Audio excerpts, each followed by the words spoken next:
Hello नमस्कार, मैं doctor Surendra खंसली ज्योतिष आचार्य ज्योतिष की इस नई श्रृंखला में आप सभी लोगों का स्वागत करता हूं। आज हम कुंभ राशि यानी एक्वेरियस साइन की बात करेंगे। तो इस राशि में और इस राशि का जो इस समय जो महत्वपूर्ण जो गोचर है उनको हम इस समय देखते हैं और उससे कुंभ राशि वालों के लिए एक एडवाइजरी जारी करते हैं अपनी तरफ से कि क्या इस समय करना चाहिए और क्या नहीं करना चाहिए। ठीक इस समय यदि हम देखें तो कुंभ राशि के लग्न में ही राहु है, लग्न में ही राहु है। यहाँ पे जो असेंडेंट है, असेंडेंट के ऊपर ही राहु है। यहाँ उत्तराखंड में हूँ, बहुत तेज की आंधी चल रही है, तो ये इस समय इस तरह से थोड़ा सा डिस्टरबेंस आ रहा है, मैं आपसे माफी चाहता हूँ। ठीक जो फर्स्ट हाउस में राहु की स्थिति बनी हुई है और सेकंड हाउस में सैटर्न है। सैटर्न 13 जुलाई 2025 से यहाँ पर रेट्रोगेट हो रहे हैं। अब राहु की स्थिति फर्स्ट हाउस में होने का मतलब है कि कई तरह से माइंड के ऊपर प्रभाव पड़ना, मन के ऊपर प्रभाव पड़ना। मन के जो प्रभाव होते हैं ये भटकंत में भी डालते हैं, साथ साथ में यहाँ पर इल्यूजन कई प्रकार का भ्रम भी हो जाता है। ये है इस समय ठीक जो है कुंभ राशि वालों के साथ में। यहाँ पर सैटर्न का रेट्रोगेट होना और साथ साथ में जुपिटर का फिफ्थ हाउस और मरकरी जो है ये 18 जुलाई से यहाँ पर रेट्रोगेट की अवस्था में हो रहे हैं सिक्स्थ हाउस में। साथ साथ में मार्स एंड केतु आपके सेवंथ हाउस में यहाँ पर हैं। सेवंथ हाउस में मार्स एंड केतु की स्थिति का होना भी कई तरह से यहाँ पर षडाष्टक योग भी शनि के साथ में बना रहे हैं। उसका भी जो प्रभाव है वो उतार चढ़ाव के रूप में कभी अप्स एंड कभी डाउन इस तरह से प्रभाव बना हुआ है सेवंथ हाउस का। अब मैं आपको ये कहना चाहूंगा कि जब राहु ठीक मन के ऊपर होते हैं तो कई प्रकार से वहां पर एक ऐसी स्थिति आ जाती है कि वो आपके सम्मान में भी कहीं पर कमी आ सकती है, कई तरह की परेशानियां हो सकती है, ब्लेम भी आपके ऊपर हो सकता है और इसके साथ साथ में जो आपके बोलने का ढंग है, बोलने के ढंग में कमी आ सकती है। इसीलिए जो सैटर्न वक्री होने जा रहे हैं 13 जुलाई से, यहाँ पर आपको स्पीच का, अपने बोलने का बहुत प्रभाव का ध्यान रखना पड़ेगा। दूसरा, परिवार में भी आपको कैसे बात करनी है, क्या करनी है, किस तरह से बोलनी है, ये आपके लिए एक महत्वपूर्ण विषय यहाँ पर होने जा रहा है। दूसरा, राहु के लिए आपको ये समझना पड़ेगा कि इस समय राहु ठीक मन के ऊपर इस समय विचरण कर रहे हैं, आपके चंद्रमा के ऊपर है। चंद्रमा के ऊपर राहु का होना एक प्रकार के ग्रहण काल माना जाता है।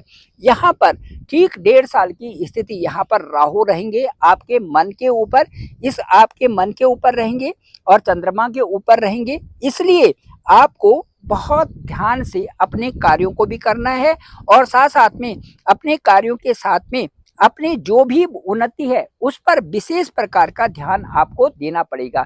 यदि आप लगातार ध्यान देते हैं और उसके साथ साथ में इष्ट भजन कीर्तन करते हैं और स्पिरिचुअलिटी को अच्छा मेंटेन करते हैं, कोई किसी भी धर्म से संबंधित हो, अपने एक नाम का जप करें और साथ साथ में अच्छी स्पिरिचुअलिटी को मेंटेन करें।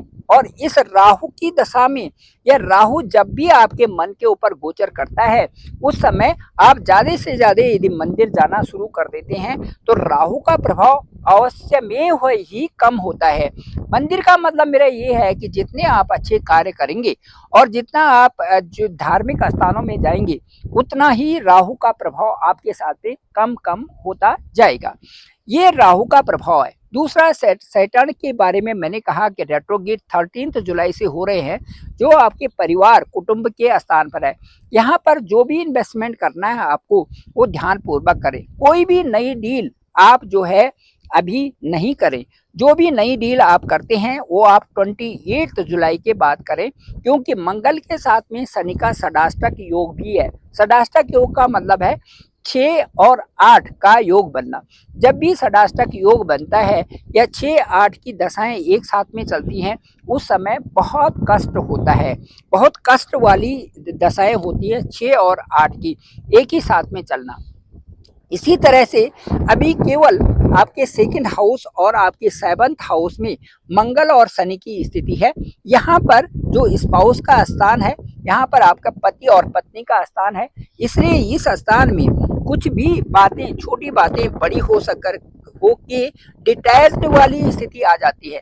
कई लोगों के साथ में तो ये अवस्था भी है कि कई लोग वहां पर पति पत्नी से या पत्नी पति से इस समय डिवोर्स की मांग भी कर लेते हैं। ऐसी अवस्था में जबकि शनि और मंगल और केतु का षडाष्टक योग चल रहा हो, केतु मंगल के साथ पे होने से वो जो परेशानी है वो और ज्यादा बढ़ने की अवस्था में रहती है।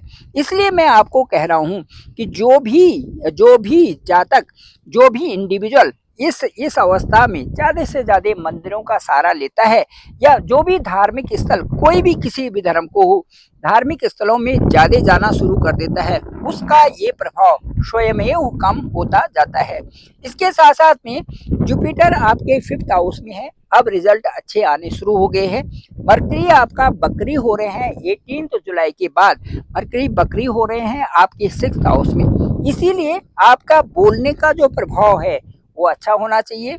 आपका व्यापार के क्षेत्र में आप वही कार्य करें जिनसे आपको फायदे हो रहे हैं।